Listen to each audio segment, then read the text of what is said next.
Yini inkinga? Amaphoyisa awakwazi ukufunda, ukubhala nokubala. Yindaba lento iyinkinga. Uma ngingakwazi ukufunda, ukubhala nokubala, ngizohluleka ukugcwalisa idokodo lobugebengu. Uma ngingagcwalisa idokodo lobugebengu ngendlela efanele, izolahlwa enkantolo. Lokhu kuchaza ukuthi izigebengu zihamba zingagwetshiwe ngoba banabameli abakwazi ukufunda, ukubhala nokubala. Yini isiphakamiso sethu? Sinabantu abasha abangu-250,000 abangasebenzi, bafundile nama-degree nama-diploma. Singanyusa izinto ezifunakalayo uma umuntu ezoqashwa emaphoyiseni njenge-degree noma i-diploma yasenyuvesi. Yini intengo yalento? Lutho. Sinabo abantu abasha abangenawo umsebenzi. Sinyusa izinga kuphela, ngaphandle kwemali. Ngeke kwenzeke lutho kumaphoyisa.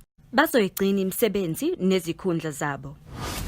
Wena sitshele inkinga, thina sizokutshela ukuthi ulungise kanjani.